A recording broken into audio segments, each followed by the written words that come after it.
મારું નામ સુનેના છે. હું રસોડામાંથી થાળી હાથમાં લઈને આવી અને ભાભીને કહેવા લાગી કે ભાભી, આ ભાત ખરાબ થઈ ગયા છે. તેમાંથી ખૂબ જ દુર્ગંધ આવે છે. હું તેને કેવી રીતે ખાઈ શકું? ભાભી, મને ખાવાનું મન નથી થતું.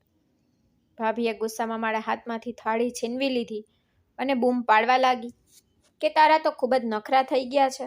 ખાવા ન હોય તો ન ખા અને ભૂખથી મરી જા. ભાભીનું આ વર્તન જોઈને હું ભૂખી સૂઈ ગઈ. જ્યારે ભાઈ બજારમાં ગયા બર્ગર લઈ આવ્યા હતા, જે તેણે પોતાના રૂમમાં લઈ ગયા અને તે બંને રૂમ બંધ કરીને ખુશીથી ખાધો. મને ખૂબ ભૂખ લાગી હતી અને હું ભૂખી મારા રૂમમાં ગઈ અને ભગવાનને પ્રાર્થના કરવા બેઠી. રડતા રડતા મેં હાથ જોડીને પ્રાર્થના કરી કે મને ખૂબ ભૂખ લાગી છે, મારે સારો ખોરાક ખાવો છે.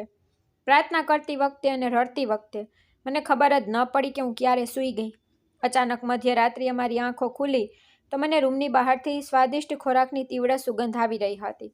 હું તરત જ બહાર ગઈ, પણ બહારનું દ્રશ્ય જોઈને મારું શરીર ઠંડુ થવા લાગ્યું, કારણ કે ત્યાં હું મારા રૂમમાં હાજર હતી અને બારી પાસે ઊભી રહીને આકાશમાં ચમકતો ચંદ્ર જોઈ રહી હતી. મારી આંખોમાંથી આંસુ હતા અને મારું હૃદય ખૂબ જ ઉદાસ હતું, કારણ કે જીવનમાં મુશ્કેલીઓ અને દુઃખ સિવાય કંઈ બચ્યું નહોતું. ભાઈ ભાભી સાંજે 4 વાગ્યાથી ઘરની બહાર ગયા હતા. હું આટલા મોટા ઘરમાં એકલી હતી. મને ડર લાગતો હતો, પણ હું મારો ડર કોઈની સાથે શેર કરી શકતી નહોતી. રાતના 9 વાગ્યા હતા અને તે બંને હજુ ઘરે પાછા ફર્યા નહોતા. મારા હૃદયમાં હિંમત હતી કે કદાચ તેઓ મારા માટે ખાવા માટે કંઈક લાવશે. જો હું ઈચ્છતી હોત તો હું ઘરે પણ ખાવા માટે કંઈક રાંધી શકી હોત, પણ ઘરમાં કોઈ રાશન નહોતું. પણ સત્ય એ હતું કે તેઓ ઘણા સમય પછી પણ ઘરે આવ્યા નહોતા. હવે રાતના 11 વાગ્યા હતા. મારી નજર સતત દરવાજા પર ટકેલી હતી. મારા હૃદયમાં આશા હતી કે કદાચ મને આજે ખાવા માટે કંઈક સારું મળશે, કારણ કે મારી ભાભી ભોજન બનાવતી, પણ તેમણે જે ભોજન બનાવ્યું તે સારું નહોતું. તે દાળ પાતરી અને ભાત ખૂબ નરમ બનાવતી, અથવા મને સળેલું ભોજન આપવામાં આવતું. હું ઘણા દિવસોથી ભૂખી હતી. મને પૂરતું ભોજન મળતું નહોતું. મેં 2 દિવસથી કંઈ ખાધું નહોતું. મેં કંઈ સારું ખાધું પણ નહોતું. ભાભીએ મને ખોરાક આપ્યો, પણ તે ખૂબ જ ખરાબ હતો. અને આજે જે કંઈ બન્યું તે પણ મારા હૃદયને વીંધી ગયું. ભાભીનું મારા પ્રત્યેનું વર્તન દિવસે ને દિવસે ખરાબ થતું જતું હતું. ભાભી સ્વભાવે બિલકુલ સારી નહોતી. તેણે મને ક્યારેય પોતાની બહેન માની નહોતી, પણ હંમેશા મને નણંદ તરીકે જ જોઈ હતી. જ્યારે હું તેમને ભાભી નહીં પણ મારી માં માનતી હતી. મને આંસુ સિવાય બીજો કોઈ રસ્તો દેખાતો નહોતો. મેં ભાભીનું કહેવું માનવા અને તેમની સાથે ખુશ રહેવાનો દરેક રીતે પ્રયાસ કર્યો, પણ ભાભી ક્યારેય મારાથી ખુશ નહોતી, બલકે દિવસે ને દિવસે તે મારી સાથે કઠોર બની રહી હતી. તેમના વર્તનને કારણે મારા હૃદયમાં એક વિચિત્ર પીડા હતી, અને આ પીડા આંસુઓમાંથી વહેવાનો માર્ગ મળી રહ્યો હતો. થોડીવાર પછી મારા ચહેરા પર સ્મિત દેખાયું. ભાઈ દરવાજામાંથી ઘરમાં પ્રવેશ્યા. ઘરનો મુખ્ય દરવાજો મારા રૂમમાંથી સ્પષ્ટ દેખાતો હતો.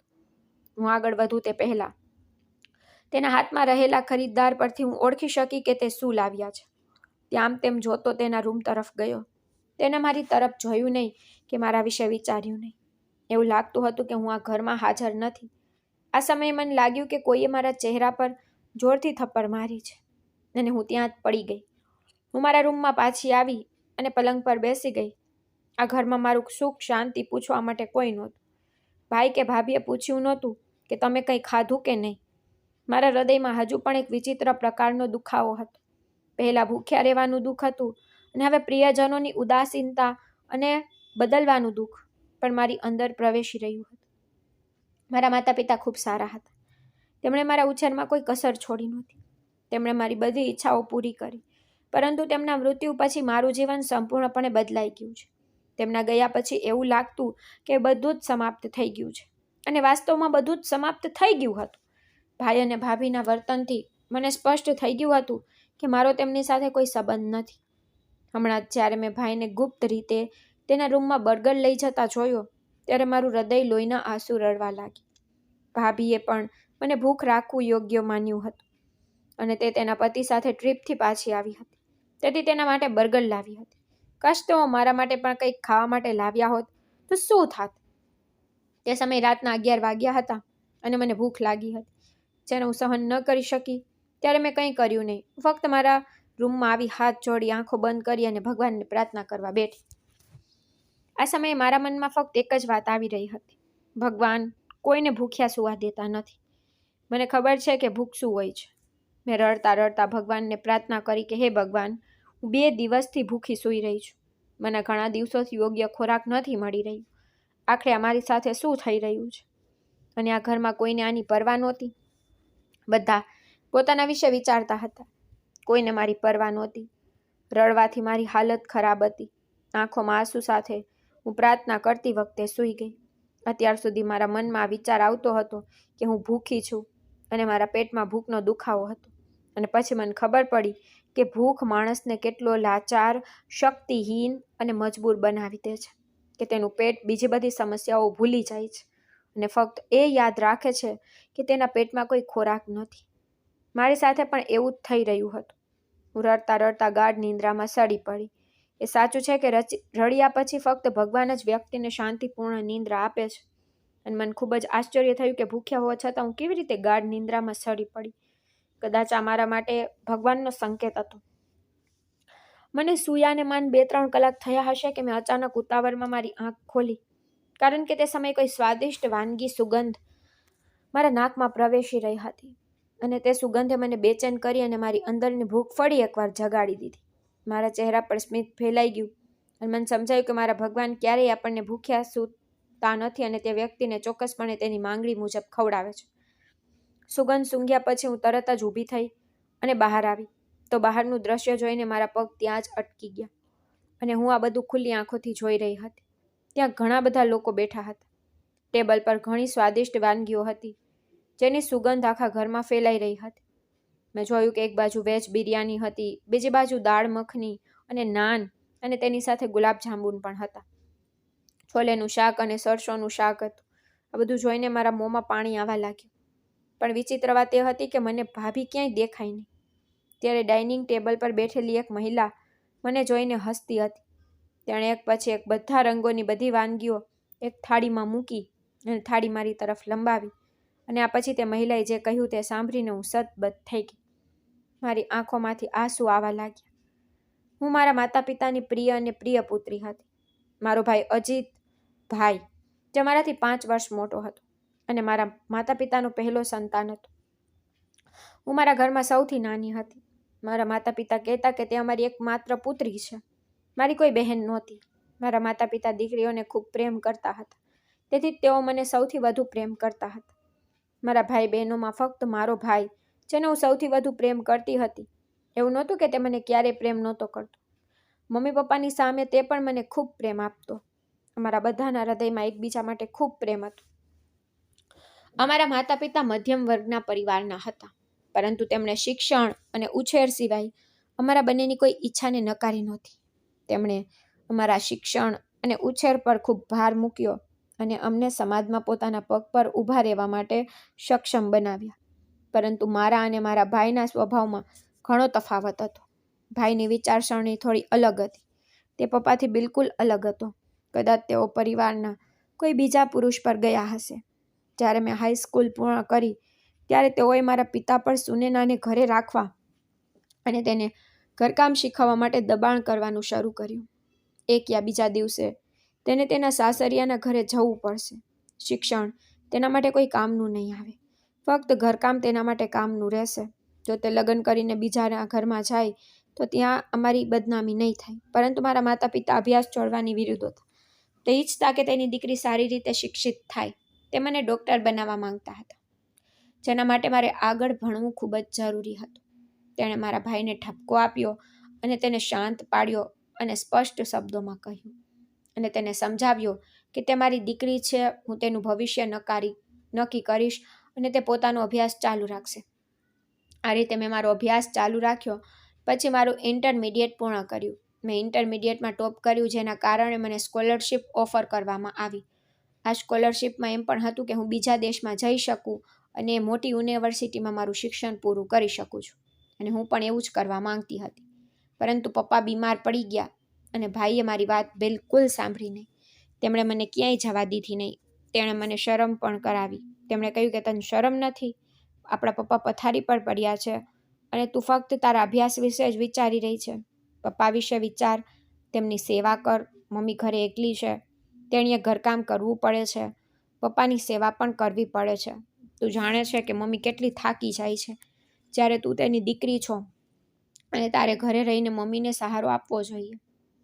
આપણા પપ્પાએ એમને આટલું સુંદર જીવન આપ્યું છે. શું આપણને તેમની સેવા કરવાનો કોઈ અધિકાર નથી? ભાઈના શબ્દો સાંભળીને હું ચૂપ થઈ ગઈ હતી. એક રીતે ભાઈના શબ્દો બિલકુલ સાચા હતા. તેથી જ મેં મારું આખું જીવન મારા પપ્પાની સેવામાં સમર્પિત કરી દીધું. પપ્પાની તબિયત સુધરી કે તરત જ તેમણે મને ફરીથી શિક્ષણમાં જોડાવા કહ્યું અને આ માટે આગ્રહ કર્યો. પરંતુ ભાઈ હજુ પણ મારા અભ્યાસની વિરુદ્ધ હતા. પરંતુ મેં યુનિવર્સિટીમાં પ્રવેશ લીધો. યુનિવર્સિટીમાં જવાનું શરૂ કર્યા અને થોડા દિવસ જ થયા ત્યારે તેમની તબિયત ખૂબ જ બગડી ગઈ. તે એટલા બીમાર થઈ ગયા કે આ વખતે તેઓ સંપૂર્ણપણે પથારીવશ થઈ ગયા હતા. તે દિવસો દરમિયાન એક છોકરાએ મને યુનિવર્સિટીમાં પ્રપોઝ કર્યું. પપ્પા બીમાર હતા, પરંતુ હું હજુ પણ યુનિવર્સિટી જતી. મારા ભાઈને આ ગમતું નહોતું, પરંતુ હું તેમની નારાજગીનું જોખમ લઈને યુનિવર્સિટી જતી અને ઘરનું બધું કામ પણ સંભાળતી. આ દરમિયાન જ્યારે યુનિવર્સિટીમાં હાજર શેખરે મને પ્રપોઝ કર્યો ત્યારે હું થોડી ગભરાઈ ગઈ. હું તેને વધારે મહત્ત્વ આપી રહી નહોતી, કારણ કે હું મારા અભ્યાસ પર ધ્યાન કેન્દ્રિત કરવા માંગતી હતી. મને ખબર હતી હું મારા અભ્યાસ પર ધ્યાન કેન્દ્રિત કરવા માટે કેટલો સંઘર્ષ કરી રહી છું. પરંતુ શેખરે કહ્યું કે હું તારી સાથે સમય વિતાવીશ નહીં. હું મારા માતા પિતાને તારા ઘરે તારો હાથ માંગવા માટે લાવવા માંગુ છું. પહેલાં તો મેં તેમને અવગણ્યો, પણ જ્યારે તેનો આગ્રહ વધી ગયો ત્યારે મેં તે રાત્રે પપ્પાનો હાથ પકડીને તેમને ફક્ત એટલું જ કહ્યું કે પપ્પા, યુનિવર્સિટીમાં એક છોકરો છે. તે તેના માતા પિતા સાથે મારા લગ્ન વિશે વાત કરવા માટે અહીં આવવા માંગે છે. હું તેને ઓળખતી પણ નથી અને મને ખબર પણ નહોતી કે તે ક્યારે યુનિવર્સિટીમાં હાજર હતો. મને યુનિવર્સિટીમાં ભણવાનું શરૂ કર્યાને 3 મહિના થઈ ગયા છે, પણ મેં ફક્ત મારા અભ્યાસ પર ધ્યાન કેન્દ્રિત કર્યું. કૃપા કરીને મને ગેરસમજ ન કરો. મારો તેની સાથે કોઈ સંબંધ નથી. તે જ મારી પાછળ છે અને તે જ કહે છે કે તે મને આદર સાથે સ્વીકારવા માંગે છે. હું તમને વિનંતી કરું છું કે જો તે મારા માટે વધુ સારો હોય તો તમે તેને સ્વીકારો, અને જો તમને તે પસંદ ન હોય તો મારા તરફથી તમારા પર કોઈ દબાણ નથી. ભાઈએ પણ આ સાંભળ્યું અને તે દિવસે તેણે પહેલી વાર મારા પર હાથ ઉપાડ્યો હતો. ભાઈએ મને ખૂબ ઠપકો આપ્યો હતો. તેને કહ્યું કે આ જ કારણ છે કે હું તેને યુનિવર્સિટીમાં મોકલવાની ના પાડી રહ્યો છું. હાઈ સ્કૂલ પૂરતી છે, પણ તારી જીદે તેનું જીવન બરબાદ કરી દીધું છે. મમ્મી અને પપ્પા શાંતિથી તેમની વાત સાંભળી રહ્યા હતા. જ્યારે મને ખૂબ રડવાનું મન થતું હતું, માએ તેમને સમજાવ્યું કે દીકરા, જ્યારે તેણે કહ્યું છે કે તેનો તે છોકરા સાથે કોઈ સંબંધ નથી, તો તે કોઈ કારણ વગર તેના પર હાથ કેમ ઉપાડ્યો? ભાઈ શરમજનક થયા, પણ આ વાતે મને સંપૂર્ણપણે સાબિત કરી દીધું કે જો પપ્પાને કંઈક થશે તો હું લાચાર અને બેઘર થઈ જઈશ. ભાઈ મને તેના જીવનમાં ક્યારેય એટલો આદર અને પ્રેમ નહીં આપે જેટલો મારા માતા પિતાએ મને આપ્યો છે. મને ખબર નથી, બાળપણમાં ભાઈ મને ખૂબ પ્રેમ કરતો, પરંતુ યુવાન થયા પછી તેને મારા દરેક પગલાં ખોટા લાગતા. આ ડરથી મારી લાગણીઓ તૂટી ગઈ હતી અને હું ખૂબ જ નારાજ થઈ ગઈ હતી.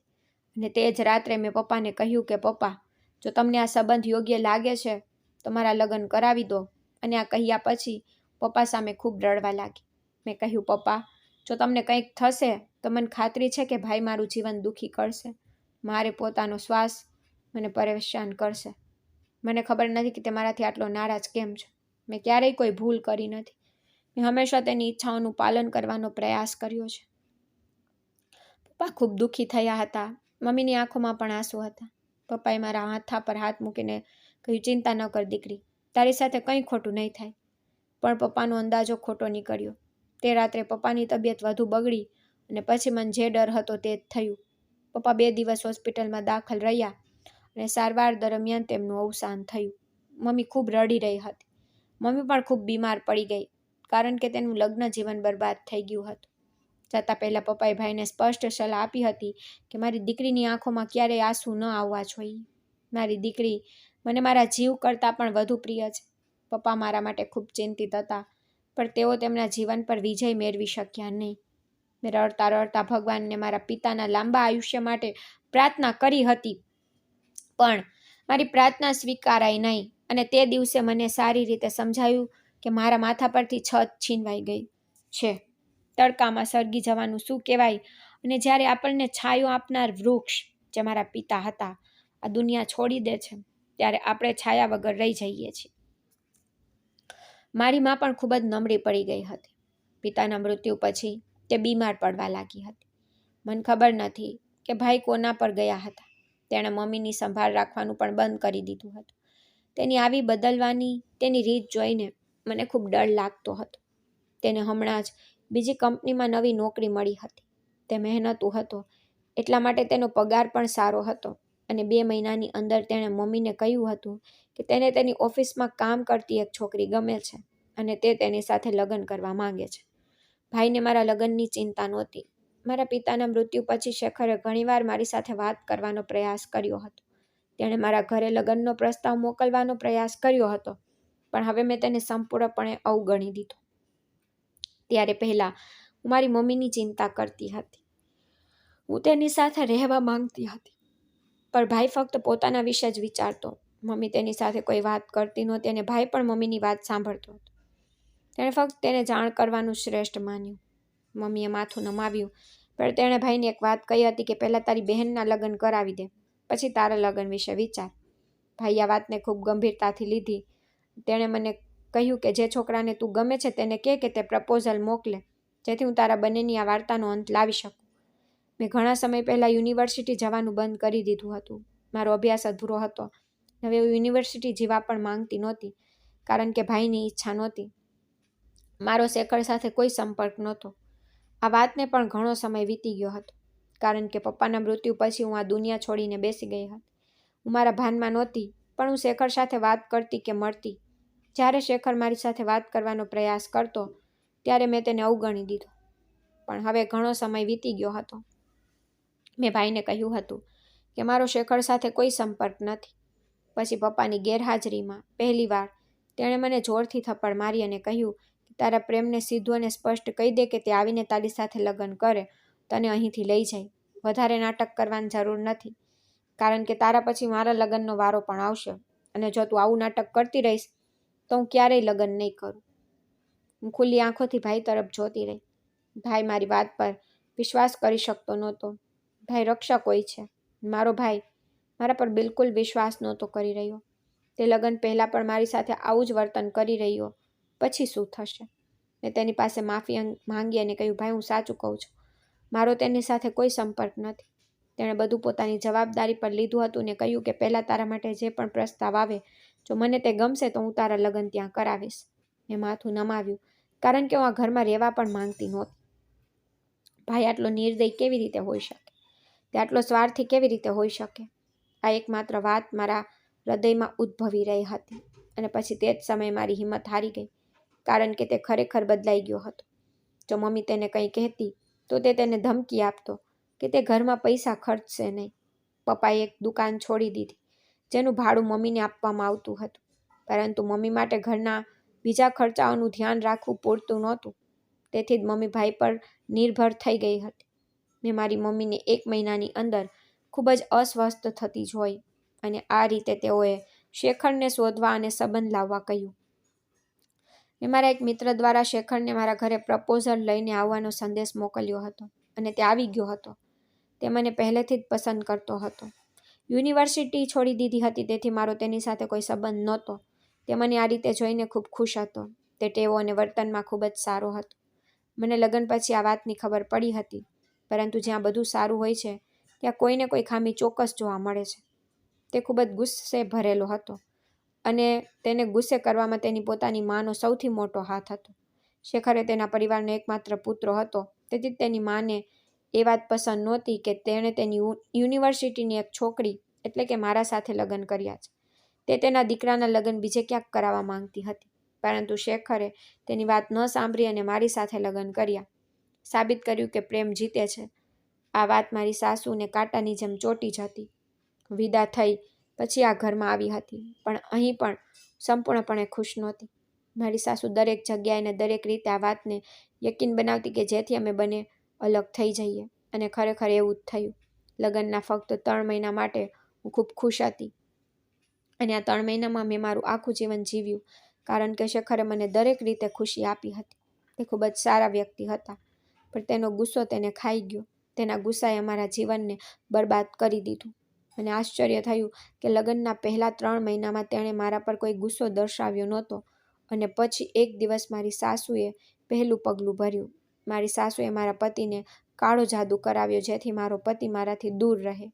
તેણે કોઈ બાબા પાસેથી કાળો દોરો મેળવ્યો અને તેના દીકરાને તેના ગળામાં પહેરાવ્યો. ત્યારથી મારા પતિ મને જોઈને ગુસ્સે થઈ જતા અને તે પછી મારપીટ, ગારો, અપમાન અને ખરાબ વર્તનનો સિલસિલો એવી રીતે શરૂ થયો કે મેં પોતે જ તેમની પાસેથી છૂટાછેડા માંગ્યા. મારા માતા પિતાના ઘરમાં મને કોઈ સહારો નહીં મળે તે જાણીને પણ, પરંતુ મેં મારી માતાને કારણે આ પગલું ભર્યું હતું. જ્યારે પણ હું તેને મળવા જતી ત્યારે તે સમજી જતી કે શેખરે મારા ચહેરા પરના ઉઝરડા જોઈને મને ત્રાસ આપ્યો છે. હું તેની સામે રડતી અને કહેતી કે શેખર એવો માણસ નથી, પણ હું તેમની સામે રડી પડતી હતી. પણ મને ખબર નથી કે તેને તેની માતાએ આપેલો કાળો દોરો પહેર્યો ત્યારથી તે આવું કેમ વર્તન કરી રહ્યા છે. 1-2 વાર મેં ઊંઘમાં તેના ગળામાંથી તે દોરો કાઢી નાખ્યો હતો. પછી તે 2-3 દિવસ સુધી મારી સાથે ખૂબ જ સારો વર્તન કરતા અને આ વાત મારી સાસુ સહન ન કરી શકી. બીજા દિવસે તે ફરીથી કાળો દોરો લાવીને તેના દીકરાના ગળામાં પહેરાવી.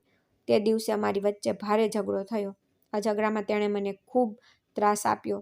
તેને મારા પર હાથ ઉપાડ્યો, મને માર પણ માર્યો.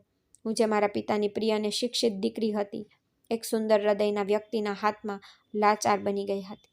જે પોતે દોષિત નહોતો, પણ તેના પોતાના લોકો જ દોષિત હતા, જે તેને ખુશ જોવા માંગતા નહોતા.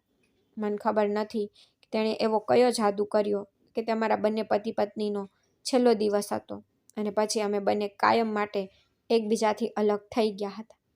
મારા પતિએ ગુસ્સામાં મને છૂટાછેડા આપી દીધા અને મને ઘરમાંથી કાઢી મૂકી. અને જ્યારે હું ઘરની બહાર નીકળી ગઈ ત્યારે તેણે ખૂબ જ જલ્દી છૂટાછેડાના કાગળો મારા માના ઘરે મોકલી દીધા. મેં આંસુભરી આંખો સાથે છેલ્લી વાર તેની તરફ જોયું અને તેને ફક્ત એટલું જ કહ્યું કે શેખર, તમારો જીવ બચાવો. હું તમને છોડીને જઈ રહી છું. તમને તમારા જીવન માટે અભિનંદન, પણ તમારો જીવ બચાવો, તમે જોખમમાં છો. આટલું કહીને હું ફરીથી રડતા રડતા મારા માના ઘરના દરવાજા પર પહોંચી. ભાઈના લગ્નને 1 મહિનો થઈ ગયો હતો. મને ઘરેથી કાઢી મૂક્યા પછી તેણે 15 દિવસ પણ રાહ ન જોઈ અને તેના લગ્નનો કાર્યક્રમ શરૂ કર્યા. હું ખુશ હતી કે તે મારો ભાઈ છે. હું તેને ખુશ કેવી રીતે ન જોઈ શકું. હું તેના માટે ખૂબ જ ખુશ રહેતી હતી, પણ કદાચ તેને ગમ્યું નહીં કે હું ફરીથી મારા માના ઘરે આવી અને છૂટાછેડા લીધેલી કહેવાય. આમાં મારો શું વાંક હતો? અમારા ભાગ્યમાં હતું જેણે મને આ દિવસ બતાવ્યા. મમ્મી મારા કારણે વધુ બીમાર પડવા લાગી હતી. ભાઈ તે ઘણીવાર તેની સાથે ઝઘડતા. ભાભી કંઈ કહેતી નહીં, પણ ફક્ત ભાઈને ચાવી આપતી. તે બોલતો રહેતો અને હું તેને શાંતિથી સાંભળતી રહેતી. મને તેનો જવાબ આપવાનું યોગ્ય લાગતું નહોતું, કારણ કે ભાઈને હંમેશા તેના શબ્દો સાચા લાગતા. મારા ગયા પછી ભાભીને એક મફત નોકરાણી મળી ગઈ. તેણે ઘરના બધા કામની જવાબદારી મને સોંપી દીધી હતી. મને ક્યારેય રસોઈ બનાવવાની આદત નહોતી, તેથી હું સારી રસોઈ બનાવી શકતી નહોતી.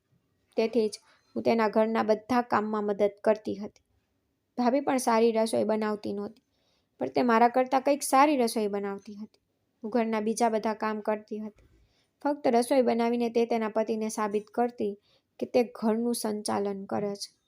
હું તો પણ ચૂપ રહેતી, કારણ કે મારે કોઈને કંઈ સાબિત કરવાની જરૂર નહોતી. મારે ફક્ત મમ્મીનું ધ્યાન રાખવાનું હતું. ભાઈએ ઘરની બધી બાબતો છોડી દીધી હતી. મમ્મીની બીમારી, તેની દવાઓ, આ બધું મમ્મી તેની બચતમાંથી કરતી. આ બધું પપ્પાએ મારા નામે ખોલાવેલા ખાતાના પૈસામાંથી કરી રહી હતી. મમ્મી ગુપ્ત રીતે તે દુકાન મારા નામે ટ્રાન્સફર કરવા માંગતી હતી, પણ ભાઈએ તેની પાસેથી આ અધિકાર પણ છીનવી લીધો હતો. તે ઈચ્છતો હતો કે હું શક્ય તેટલી વહેલી તકે ફરીથી લગ્ન કરું. તેણે મમ્મીના મનમાં એ વાત મૂકી દીધી હતી કે જો તે ફરીથી લગ્ન કરશે તો તેનો બીજો પતિ તેની પાસેથી આ દુકાન છીનવી લેશે. તે દિવસે પહેલીવાર મમ્મી ભાઈ પર ખૂબ ગુસ્સે થઈ હતી અને તેને કહ્યું કે મારો શ્રાપ ના લે, નહીંતર તું બરબાદ થઈ જશે. પણ ભાઈએ મમ્મી સાથે ખૂબ ઝઘડો કર્યો હતો કે છૂટાછેડા લીધા પછી સમસ્યા બનીને મારા ઘરે ફરી આવી ગઈ છે અને તું મારી સાથે લડી રહી છે. મમ્મી તેની વાત સાંભળીને રડવા લાગી અને તે દિવસે તેની તબિયત ઘણી બગડી ગઈ. મેં ભાઈ સામે હાથ જોડીને કહ્યું કે આ ઘરમાં તે એકમાત્ર સહારો છે. પપ્પા ગયા છે, હવે મમ્મી આપણા માટે બધું જ છે. ભગવાન માટે તેની સાથે લડશે નહીં. ફરી ભાઈ મારી સાથે લડવા લાગતો અને તેણે મારી સાથે વાત કરવાનું પણ બંધ કરી દીધું હતું. ભાભી આ બધું જોઈને ચૂપચાપ હસતી રહેતી. મને ખબર પડી જતી કે ભાઈના વર્તન પાછળ કોણ છે. દિવસો આમ જ પસાર થવા લાગ્યા. મમ્મી ખૂબ નબળી પડી ગઈ અને એક રાત્રે તે સૂતી પણ ઉઠી શકી નહીં. તે દિવસે મને બરાબર સમજાયું હતું કે જીવંત લાશને અગ્નિ સંસ્કાર કરવાનો અર્થ શું છે, ને જીવંત લાશ બનવાનો અર્થ શું છે. હું એક જીવંત લાશ બની ગઈ હતી. હું તેમને યાદ કરીને હંમેશા રડતી રહેતી. મને મારા મમ્મી પપ્પાની ખૂબ યાદ આવતી હતી. ભાઈ અને ભાભી હવે મારાથી કંટાળી ગયા હતા. ભાઈ કહેતા કે ટૂંક સમયમાં તારા માટે બીજો સાથી શોધીને તારા લગ્ન કરાવી દેશું. અમે તારું સતત રડવાનું સહન કરી શકતા નથી. અહીંની વાત કહી દઉં કે સમય ખૂબ જ પસાર થઈ ગયો. મારા છૂટાછેડાને 2 વર્ષ થઈ ગયા. ક્યારેક મને શેખરની ખૂબ યાદ આવતી અને લગ્નના તે 3 મહિના જ્યારે તેમણે મને ખૂબ ખુશ રાખી હતી, હું તેમને પણ ખૂબ યાદ કરતી. અને આ પછી મારા હૃદયમાંથી મારા સાસુ માટે ઘણા શાપ નીકળતા હતા, જેમણે મારું ઘર વસવા દીધું નહોતું. મમ્મીના મૃત્યુ પછી હું સંપૂર્ણપણે એકલી હતી અને તે પછી ભાભીનું વાસ્તવિક સ્વરૂપ મને પ્રગટ થયું હતું. કદાચ મમ્મીની હાજરીને કારણે તે ચૂપ રહેતી હતી. મમ્મીના ગયા પછી મારા ઘરે કોઈ કામ કરવાની હિંમત પણ રહેતી નહોતી. એક દિવસ હું મોડી સવાર સુધી સૂઈ રહી ત્યારે કોઈએ રૂમનો દરવાજો જોરથી ખટખટાવ્યો. હું ઉતાવળમાં ઉઠીને બહાર ગઈ. મને ખબર પડી કે ભાભી હતી અને તે મને ઉઠીને કંઈક કામ કરવાનું કહેતી હતી. તું આખો દિવસ સૂતી રહીશ, તારા છૂટાછેડા થઈ ગયા છે, અમે તને અમારા ઘરમાં જગ્યા આપી છે, આ તો બહુ મોટી વાત છે. ભાભીની વાત સાંભળીને હું ખૂબ રડવા લાગી અને તે મારા આંસુ જોઈને જોરથી હસવા લાગી. તેને કહ્યું, રડવાથી કંઈ નહીં થાય મેડમ, જઈને થોડું કામ કરો. તારી માનું અવસાન થયું છે ને, હવે તું કેટલા દિવસ આંસુ વહાવતી રહીશ. તેના બધા શબ્દો મારા હૃદયને સ્પર્શી ગયા હતા. મેં શાંતિથી ઘરના કામમાં રસ લેવાનું શરૂ કર્યું, કારણ કે આ મારી માનસિક શાંતિ માટે ખૂબ જ મહત્વપૂર્ણ હતું. શેખર પછી તૂટેલા સંબંધને હું સંભાળી શકતી નહોતી અને આ ઉપરાંત મમ્મીના મૃત્યુએ મને સંપૂર્ણપણે વિખેરાઈ ગઈ હતી. ભાઈ મને સાંત્વના આપવા માટે એકવાર પણ આવ્યો નહોતો. મેં તેની પાસેથી બધી આશા ગુમાવી દીધી હતી. મને ખબર પડી ગઈ હતી કે કોઈ પણ કોઈનો સાચો સગો નથી, સિવાય કે કોઈ વ્યક્તિને પૈસામાં રસ ન હોય. એક દિવસ ભાઈ મારા રૂમમાં આવ્યો અને મને પલંગ પર એકલી બેઠી અને ભાત રોટલી ખાતી જોઈને તેણે મને કહ્યું, તારે અમારી સાથે જમવું જોઈએ, એકલી કેમ ખાય છે. તેના શબ્દો સાંભળીને મને આઘાત લાગ્યો. પછી 2-3 દિવસ પછી મને ખબર પડી કે તેને મારી પાસેથી પૈસાની જરૂર છે. તે જાણતો હતો કે પપ્પાએ મારા નામે ખાતું ખોલાવ્યું છે અને તેની બધી બચત મારા નામે રાખવામાં આવી છે. હવે તેમાં માંડ 4 લાખ બાકી હતા જે મારા માટે બચાવ્યા હતા. તે મારી સામે પોતાના ધંધા વિશે રડવા લાગ્યો, કારણ કે ભાઈએ ઘણા સમય પહેલાં નોકરી છોડી દીધી હતી અને પોતાનો ધંધો શરૂ કર્યો હતો અને તેને આટલી વહેલી તકે રડતો જોઈને મને દયા આવી હતી. તેથી મેં તેને મદદ કરી અને મારા ખાતામાંથી 1 લાખ કાઢીને તેને આપી દીધા. મને ખબર હતી કે તે ફરીથી મારા ખાતાની બધી વિગતો કહેવા માટે મારા પર દબાણ કરવા લાગ્યો. હું ઈચ્છતી હોવા છતાં પણ આ ઈચ્છતી નહોતી. મેં ક્યારેય કોઈ યુક્તિ રમી નથી. તેથી મેં વાતચીત દરમિયાન ભાઈને ના પાડી અને ત્યારથી તે મારો દુશ્મન બની ગયો હતો. ભાભી તેનાથી 10 ડગલા આગળ હતી. તે કહેતી કે તું અમારા ઘરે બેસીને દિવસમાં 2 વાર રોટી ખાય છે અને અમને કંઈ પણ વિગતો નથી જણાવતી. ધીમે ધીમે તેણે મને ત્રાસ આપવાનું શરૂ કર્યું. ધીમે ધીમે તેને મને આ ઘરમાં ખાવાથી પણ રોકી દીધું. ક્યારેક મારા માટે વાસી ભાત રાખવામાં આવતા હતા અને ક્યારેક 2 દિવસ જૂની બચેલી રોટલી અને આપવામાં આવતી અને મને કહેવામાં આવતું હતું કે તેને પાણીમાં પલાળીને ખા, આ સૂકી છે, ખા ગમે તેમ, તારે સ્વાદ ચાખવાની શી જરૂર છે, કોઈ કારણ વગર અમારા પર ભાર છો. આ સમયે મને ખૂબ રડવાનું મન થયું, કારણ કે શરૂઆતથી જ હું સારું, સ્વાદિષ્ટ, તાજું અને પેટ ભરીને ખોરાક ખાતી. મારી માં હંમેશા મારા માટે સારી વાનગીઓ અને મારી પસંદગીનો ખોરાક બનાવતી.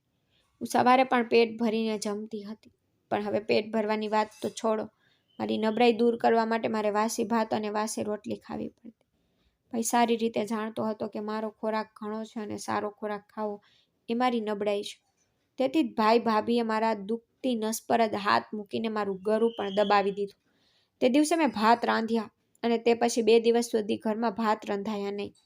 ભાભીએ મને ભાત આપવાનું યોગ્ય ન માન્યું અને ફ્રીજમાં તેને રાખ્યા. હું ઝંખનાથી તેની સામે જોતી રહી, પણ તે ભાત મારા નસીબમાં નહોતા. જો મેં જાતે રાંધ્યા હતા, મને મસાલા ભાત ખૂબ ગમતા, પણ ભાભીએ તે મારી પાસેથી છીનવી ફ્રીજમાં બંધ રાખી દીધા. કદાચ તે પોતે ખાવાનું ભૂલી ગઈ હશે અથવા કદાચ તેણે બહારથી ખોરાક મંગાવીને ખાધો હશે. એટલા માટે જ તેના મનમાંથી નીકળી ગયું હતું, પણ મારા મનમાંથી નીકળી શક્યું નહીં. મારે 2 દિવસ સુધી સૂકી રોટલી ખાવી પડી અને હું આ માટે ભગવાનનો આભાર પણ માનતી હતી. પણ મારા હૃદયમાં મારી ભૂખ હદ કરતાં વધી ગઈ હતી. ભૂખને કારણે મારું શરીર નબળું પડવા લાગ્યું હતું અને મારી આંખોમાંથી આંસુ સિવાય બીજું કંઈ નીકળતું નહોતું. ભાઈએ પોતાની આંખો સંપૂર્ણપણે બંધ કરી દીધી હતી. એવું લાગતું હતું કે તેને તેની બહેનની કોઈ પરવા નથી અથવા તેને ઘરમાં તેની હાજરી જોઈ શકતો નથી. મારી પાસે 1 લાખ ઉધાર લીધા પછી પણ તેણે મારાથી આંખો દૂર કરી. પછી મને ખ્યાલ આવ્યો કે મારું હૃદય હંમેશા તેના પ્રત્યે નરમ રહ્યું છે. તેણે મારા કિસ્સામાં તેનું હૃદય પથ્થર જેવું કરી દીધું છે. તે રાત્રે મને ખૂબ ભૂખ લાગી હતી. ભાભીએ ખોરાક રાંધ્યો નહોતો. મારી આંખોમાં આંસુ જોઈને તેણે ફ્રીજમાંથી જૂના ચોખા કાઢીને મને આપ્યા. મેં તેને ગરમ કરતાની સાથે જ તેમાંથી એક વિચિત્ર ગંધ આવવા લાગી. મને અનુમાન લાગ્યું હતું કે ફ્રીજ ઘણા સમય પહેલાં ખરાબ થઈ ગયું હતું અને આ ચોખા પણ બગડી ગયા હતા. ભાભીએ મને તે ચોખા આપ્યા કારણ કે તેને ફ્રીજ સાફ કરવું હતું. તેને લાગ્યું કે હું સૌથી સહેલી શિકાર છું. ખોરાક ફેંકી દેવાને બદલે તેણે વિચાર્યું કે મારે આ દુર્ગંધયુક્ત ખોરાક ગળી લેવો જોઈએ. મેં તરત જ ચૂલો બંધ કર્યો અને ભાભી તરફ ફરીને કહ્યું, ભાભી, આ તો ખોરાક સડેલો છે. તેમાંથી ખૂબ દુર્ગંધ આવે છે. ભાભી ગુસ્સાથી મારી તરફ ફરીને બોલી, તો પછી જા અને ભૂખથી મરી જા. જો તારે ખાવાનું હોય તો આ જ ખા. ખાવા માટે બીજું કંઈ નથી. મેં કંઈ રાંધ્યું નથી. હું તારી નોકરાણી નથી જે ખોરાક રાંધતી રહે. જા અને ભૂખથી મરી જા. અને ક્યારેય તારો આ ભયાનક ચહેરો લઈને મારી પાસે ન આવ કે હું ભૂખથી મરી રહી છું. ભાભીની વાત સાંભળીને મારા પગ નીચેથી જમીન સરકી ગઈ અને તે ક્યારેય મારી સામે ખુલ્લેઆમ આવી નહોતી. પણ હવે તે ધીમે ધીમે પોતાનો સાચો રંગ બતાવવા લાગી હતી. હું મારા માતા પિતાના ફોટાને ગળે લગાવીને ખૂબ રડતી હતી અને ભગવાનને ફરિયાદ કરતી હતી કે જો મારા માતા પિતા જીવતા હોત તો શું થાત. હું આ રીતે ભૂખી ન રહેત. આ ઘરમાં મારું આ રીતે અપમાન ન થયું હોત. આ ઘરમાં બધા મને નફરત ન કરતા હોત. મારા પિતા જે હંમેશા મને પ્રેમ કરતા હતા, કાશ તેઓ જીવતા હોત. પણ તેઓ બંને મને એકલા છોડી ગયા અને હું આ એકલતા સહન કરી શકતી નહોતી. હું મારા રૂમની બારી પાસે ભૂખી બેઠી હતી અને મારા મમ્મી પપ્પાનો ફોટો લઈને રડી રહી હતી. ભાઈ હજુ ઘરે આવ્યો નહોતો. હું ભાઈની રાહ જોઈ રહી હતી. ખબર નહીં કેમ પણ મને હજુ પણ મારા ભાઈ પાસેથી આશા હતી કે જો તે ઘરે આવશે તો તે ચોક્કસ મારા માટે કંઈક ખાવાનું લાવશે. હું ત્યાં લાંબા સમય સુધી ઊભી રહી હતી. જ્યારે બહારનો દરવાજો ખુલ્યો અને ભાઈ ઘરમાં પ્રવેશ્યો ત્યારે મારા રૂમમાંથી આ દ્રશ્ય સ્પષ્ટ દેખાતું હતું. તેની પાસે દોડવા માંગતી હતી કારણ કે તેના હાથમાં કાળા રંગનો શોપર હતો જેમાં કંઈક હતું. પછી મને ખ્યાલ આવ્યો કે તે મારી તરફ જોયા વિના તેના રૂમ તરફ ગયો હતો. તે કદાચ કોઈ ખાવાની વસ્તુ લાવ્યો હશે. કદાચ તે બર્ગર હોય કે ગમે તે હોય. તે તેને છુપાવીને તેના રૂમમાં લઈ ગયો અને મને પૂછવાનું પણ યોગ્ય ન માન્યું. તેણે રૂમનો દરવાજો અંદરથી બંધ કરી દીધો હતો. તેણે જોયું પણ નહીં કે તેની બહેન ભૂખી છે. પણ તે પોતાના અને ભાભી માટે થોડું ખાવાનું લાવ્યો હતો. તો જો તે મારા માટે થોડું વધારે લાવ્યો હોત તો શું થાત. તેણે વિચાર્યું પણ નહીં કે આજે ઘરમાં ખોરાક રંધાયો નથી. મારે મારી બહેનને એકવાર પૂછવું જોઈએ કે તેણે ખાધું છે કે નહીં. હું તને મારી આ વાર્તા કહી દઉં કે ભાઈ અને ભાભીની ઈચ્છા મુજબ જ ખોરાક રાંધવામાં આવતો હતો અને રસોડું પણ ઘણીવાર બંધ રહેતું હતું. હું રસોડામાં જઈ શકતી નહોતી કે મારી ઈચ્છા મુજબ ફ્રીજ ખોલી શકતી. મતલબ કે એકવાર ખોરાક રાંધ્યા પછી રસોડું બંધ રહેતું, જેથી હું મારી પસંદગીનું બીજું કંઈ રાંધી ન શકું. હું આ ઘરની દરેક વસ્તુ માટે નિર્ભર બની ગઈ હતી. હું શિક્ષિત હતી. હું મારા પિતાનું સ્વપ્ન પૂરું કરવા માંગતી હતી. હું ડૉક્ટર બનવા માંગતી હતી. પરંતુ MBBS કરવાનું મારું સ્વપ્ન પણ અધૂરું રહી ગયું. જો મારું MBBS પૂર્ણ થયું હોત તો કદાચ હું આજે ડૉક્ટર હોત. પરંતુ મારું જે પણ શિક્ષણ હતું તે મુજબ હું નોકરી કરવા માંગતી હતી. પરંતુ ભાઈ આ માટે પણ તૈયાર નહોતો. તે દિવસે હું ભગવાન સમક્ષ ખૂબ રડી કે હે ભગવાન, તમે ક્યારેય તમારા ભક્તોને ભૂખ્યા સૂવા દીધા નથી. હું પણ તમારી ભક્ત છું. કૃપા કરીને મારી પણ સંભાળ રાખો. તમે મારા માતા પિતાને પણ છીનવી લીધા. હવે આ દુનિયામાં તમારા સિવાય મારું કોઈ નથી. મારે કોના પર આધાર રાખવો જોઈએ? ઘણા દિવસોથી ભૂખી છું. મેં ઘણા દિવસોથી બરાબર ખાધું નથી. મારે સૂકી રોટલી ખાવી પડે છે. આ લોકો મને ભૂખે મરાવી રહ્યા છે. મને તમારો કોઈ ચમત્કાર બતાવો. મને સારું ભોજન ખવડાવો. આ સમય મારા માટે એક મોટો ચમત્કાર હશે. વધારે માંગતી નહોતી. હું તે માંગતી જે આ દુનિયાના દરેક વ્યક્તિ ઈચ્છે છે. ભરેલું પેટ અને શાંતિ. રડતા રડતા ત્યાં સૂઈ ગઈ અને જ્યારે મેં મારી આંખો ખોલી ત્યારે મને લાગ્યું કે જાણે સ્વાદિષ્ટ વાનગીઓની સુગંધ મારા આખા રૂમમાં ફરતી હોય. સ્વાદિષ્ટ સુગંધ બધે ફેલાઈ ગઈ. મસાલેદાર ખોરાકની સુગંધ મારા નાકમાં પ્રવેશી રહી. તરત જ ઉઠી ગઈ. મને લાગ્યું કે જાણે મારી પ્રાર્થના સાંભળી લેવામાં આવી છે. મેં કહ્યું, ભગવાન, તમારો લાખ લાખ આભાર. મારું હૃદય આનંદથી ભરાઈ ગયું અને જ્યારે હું બહાર આવી ત્યારે મારી પ્રાર્થનાઓનો ખરેખર જવાબ મળ્યો. ઘરના આંગણામાં દોડીને ગઈ તો મને આશ્ચર્ય થયું કે ત્યાં ઘણા લોકો હાજર હતા જેમને હું ઓળખતી પણ નહોતી. તેમાંના મોટા ભાગની સ્ત્રીઓ હતી. મને જોઈને તે હસીને બોલી, દીકરી, તું આ ઘરની દીકરી છે ને? આવ, તું પણ ખોરાક ખાઈ લે. મને એટલી ભૂખ લાગી હતી કે મને કંઈ જ વિચાર ન આવ્યો. મેં તરત જ તેના હાથમાંથી ભોજનની થાળી લીધી, ખાવાનું શરૂ કર્યું અને જ્યારે મેં પેટ ભરીને ખાધું ત્યારે મેં સૌથી પહેલાં ભગવાનનો આભાર માન્યો. ભોજન ખાધા પછી જ્યારે મેં તે લોકોને પૂછ્યું કે તમે કોણ છો, હું તમને ઓળખતી નથી, ત્યારે તેઓ હસીને મારી તરફ જોઈને બોલ્યા કે દીકરી, અમે બાજુના ઘરમાં રહેવા આવ્યા છીએ. અમારા ઘરમાં અમે પૂજા રાખી હતી પણ ભોજન પીરસવા માટે પૂરતી જગ્યા નહોતી. તેથી જ અમે તારી ભાભીને જગ્યાની વિનંતી કરી હતી. તેણે અમને કહ્યું કે હા, અમે આ ઘરમાં ભોજન પીરસી શકીએ છીએ. તેથી જ તારી ભાભીએ આજે ભોજન રાંધ્યું નહીં, કારણ કે અમે તેમને કહ્યું હતું કે અમે તમને રાત્રિ ભોજન આપીશું. તું ભોજન કરી ચૂકી હતી તેથી મેં તને પણ થોડું ભોજન આપ્યું. અમે ફક્ત પેક કરીને ઘરે પાછા જઈશું. તેના શબ્દો સાંભળીને મારી આંખોમાં આંસુ આવી ગયા. મેં આ સ્ત્રીનો ખૂબ આભાર માન્યો. પછી ધીમે ધીમે હું તેની સાથે મિત્ર બની ગઈ. તે બિલકુલ મારી મા જેવી હતી. અને ઘરના કામકાજમાંથી મુક્ત થયા પછી જ્યારે પણ હું તેની પાસે જતી ત્યારે તે મારી સામે જોતી અને કહેતી કે દીકરી, આ એક થાળીના ભોજને મને તારી મિત્ર બનાવી દીધી છે. એ વાત સાચી છે કે ભૂખ માણસને ઘણું બધું કરવા મજબૂર કરે છે. હું તને સલાહ આપું છું કે તું તારો અભ્યાસ પૂર્ણ કર, બધું જ જાતે કરી શકે. છેવટે તું ક્યાં સુધી તારા ભાઈ અને ભાભી પર નિર્ભર રહીશ અને તેમની નોકરાણી રહીશ, અને ક્યાં સુધી તું તેમની વાત સાંભળતી રહીશ? ઘણીવાર જોઉં છું તું સૂકી રોટલી ખાઈ છે. તારી જાતને સક્ષમ બનાવ, તારા પોતાના પગ પર ઊભી રહી શકે અને તારે ખોરાક કે બીજી કોઈ વસ્તુની ઝંખના ન કરવી. તારા પોતાના પૈસાથી કમાઈને ખાઈ શકે, તારી બધી ઈચ્છાઓ પૂરી કરી શકે. તેમના શબ્દો મારા હૃદયને સ્પર્શી ગયા હતા.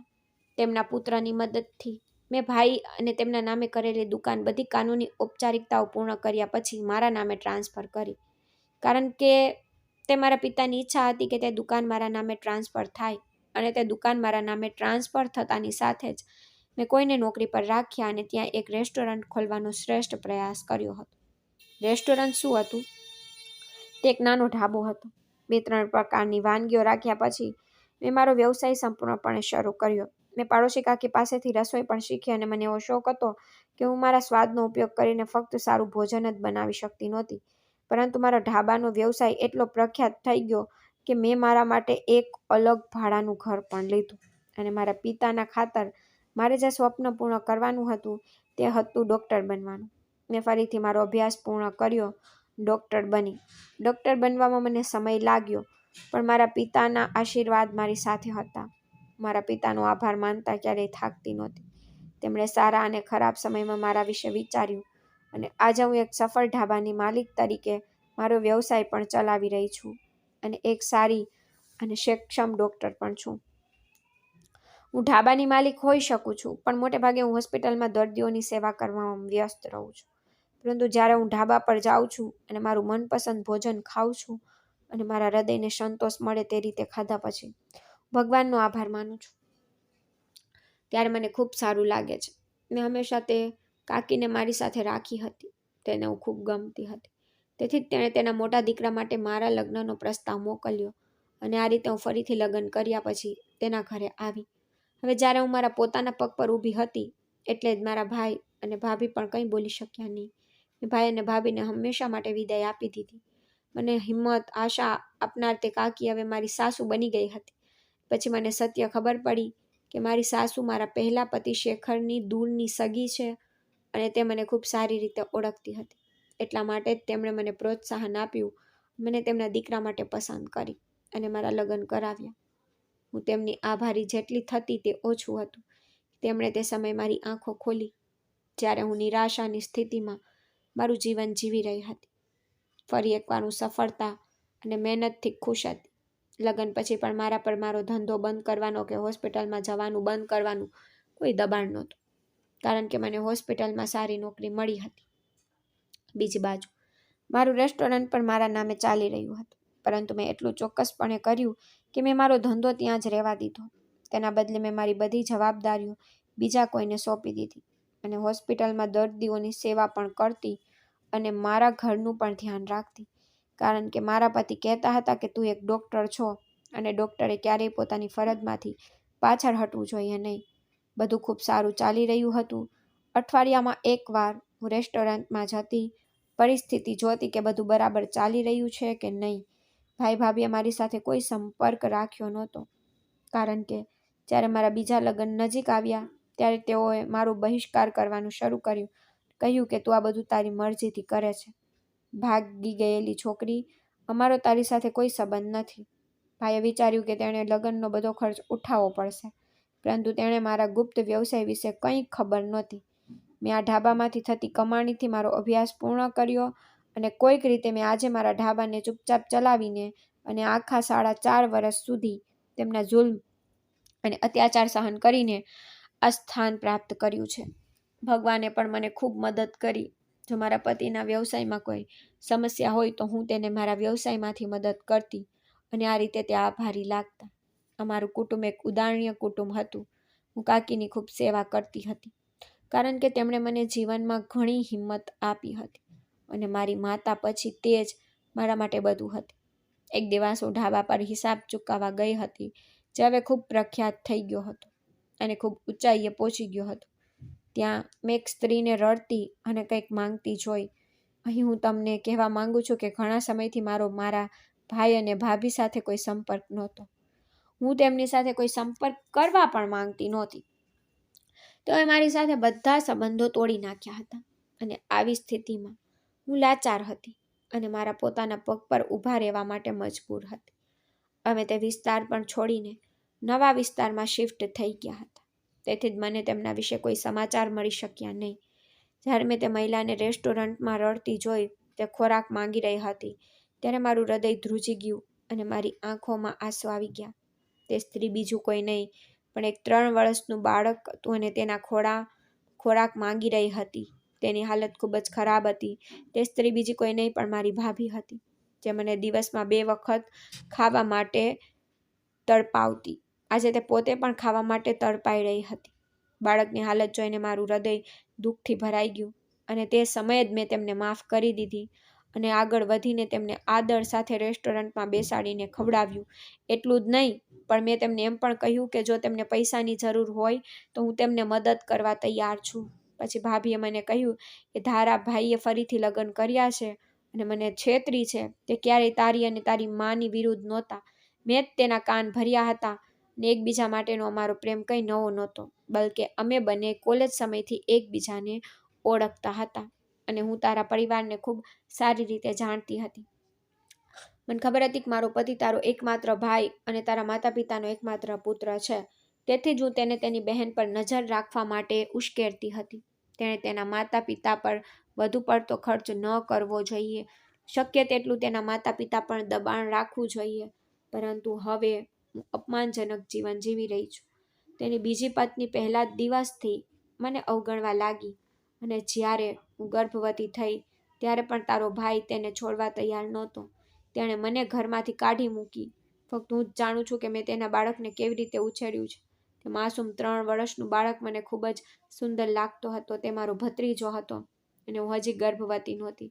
તે સમયે મેં ભાભીને કહ્યું કે જો તમે આ બાળકને સારું જીવન આપવા માંગતા હોય તો તેને દત્તક લેવા માટે મને આપી દો, કારણ કે ભાઈને તેના બીજા લગ્નથી 2 વધુ બાળકો થઈ ગયા હતા અને કદાચ હવે તેને તેની પહેલી પત્ની માટે કોઈ પ્રેમ નહોતો કે તેને તેના બાળકોમાં કોઈ રસ નહોતો, પરંતુ મેં તેને મારા પોતાના લોહી જેવો માન્યો.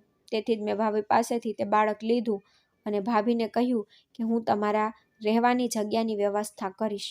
હું મારી હોટેલમાં સફાઈની પણ વ્યવસ્થા કરાવીશ, પણ તમારે તમારા માટે મહેનત જાતે કરવી પડશે.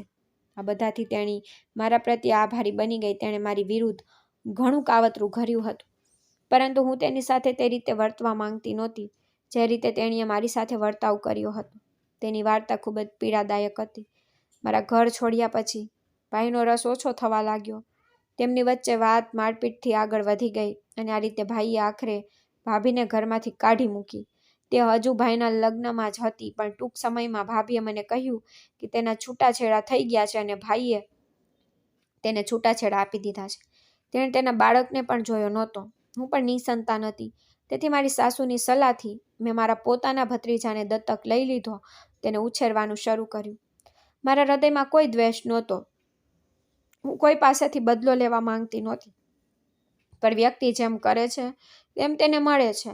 ભાભીએ જે કંઈ કર્યું તેનું તેને પરિણામ ભોગવવું પડ્યું. તેણે આ બધું પોતાના હાથે કર્યું અને હવે તે એકલી જીવન જીવી રહી હતી. મારો ભત્રીજો મોટો થઈ ગયો હતો. તે હવે 6 વર્ષનો છે.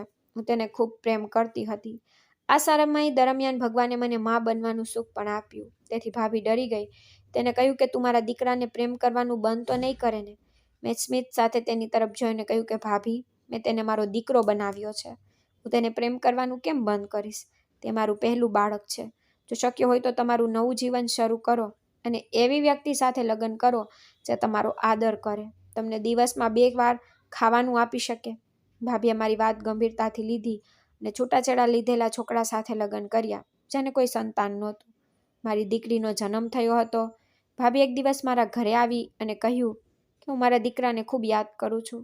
જો તમને વાંધો ન હોય તો મારા દીકરાને મને પાછો આપો. હું આ સમય શોધી રહી હતી, કારણ કે મેં ભાભીના દીકરાને ચોક્કસપણે મારા પોતાના તરીકે ઉછેર્યો હતો, પરંતુ મેં હંમેશા તેને સમજાવ્યો હતો કે હું તારી માં નથી. તેને ઉછેરવાનો મારો હેતુ સમાજમાં તેનું માન વધારવાનો અને તેનું સારું ભવિષ્ય આપવાનો હતો. તેથી જ મેં આ સમયે ભાભીનો દીકરો તેને પાછો આપ્યો. તે તેનું પોતાનું લોહી હતું. હું માનતી કે જ્યારે ભાભી મને તેના બાળક માટે પૂછશે ત્યારે હું તેનો દીકરો તેને પાછો આપીશ. આ મારો પણ હેતુ જ હતો અને ભગવાને મને બદલામાં એક દીકરી પણ આપી દીધી. મારે બીજું શું જોઈતું હતું? હવે હું મારી હોસ્પિટલની ફરજ સંપૂર્ણ સાથે કરું છું. મારી રેસ્ટોરન્ટ પણ ખૂબ સારી રીતે ચાલી રહી છે. સાથે હું ઘરનું પણ ધ્યાન રાખી રહી છું. મારા સાસુ અને મારા પતિ મને હંમેશા ખૂબ ખુશ રાખ્યા છે. મને આ નસીબ ખૂબ જ મુશ્કેલીથી મળ્યું હતું. આ માટે મારે ખૂબ મહેનત કરવી પડી હતી. મારે ભૂખ્યા રહેવું પડ્યું હતું. મારે લોકોની ટિપ્પણીઓ સાંભળવી પડી હતી, પરંતુ હું મક્કમ હતી. મારું ભવિષ્ય સારું થયું. મારા માતા પિતાના આશીર્વાદ મને એક એવા તબક્કે લઈ ગયા જ્યાં આજે હું મારા પોતાના પૈસાથી જે ઈચ્છું તે ખરીદી અને ખાઈ શકું છું. હું જે ઈચ્છું તે ખરીદી અને પહેરી શકું છું અને મારી ઈચ્છા મુજબ જીવી શકું છું. ને બધું મારા સાસુ અને મારા પતિ દ્વારા આપવામાં આવેલ આત્મવિશ્વાસ હતો, જેના કારણે હું સફળ થઈ. બીજી બાજુ ભાભીના ખોટા વિચારે તેને તેના પોતાના જીવનમાં થયેલા ગુનેગારોની સજા આપી. મને ભાઈ વિશે કોઈ ખ્યાલ નહોતો. કદાચ ભાઈએ ભાભી સાથે જે કર્યું તે આવનારા જીવનમાં તેને તેની સજા મળશે. મને આ વિશે કોઈ ખ્યાલ નથી, પરંતુ હું એટલું જાણતી હતી કે આજે આપણે કોઈનું ખરાબ કરીએ છીએ તો કાલે એ જ વસ્તુ આપણી પાસે પાછી આવે છે અને કોઈ પણ વ્યક્તિ તેના ખરાબ કાર્યોથી બચી શકતું નથી. તેના બદલે જીવનના કોઈ તબક્કે તે ચોક્કસપણે તેના ખરાબ કાર્યોનો સામનો કરે છે, જ્યાં તેને હિસાબ આપવો પડે છે અને આ પકડ હોય છે. હું આજે ખુશહાલ જીવન જીવી રહી છું. હું એક ડૉક્ટર છું અને એક રેસ્ટોરન્ટની માલિક પણ છું, એક મા પણ છું અને એક સારી પત્ની પણ છું, એક સારી વહુ પણ છું. હવે મને આદરપૂર્વક અને મારા પેટને સંતોષકારક ખોરાક મળે છે. તો મિત્રો, આશા કરું છું કે તમને અમારી વાર્તા ગમી હશે. જો તમને વાર્તા ગમી હોય તો વિડીયોને લાઈક કરો. જો તમે ચેનલ પર નવા છો તો ચેનલને સબસ્ક્રાઈબ કરો અને હા, નોટિફિકેશન બેલને દબાવો જેથી તમને આગળની અપડેટ પહેલાં મળી રહે. ધન્યવાદ.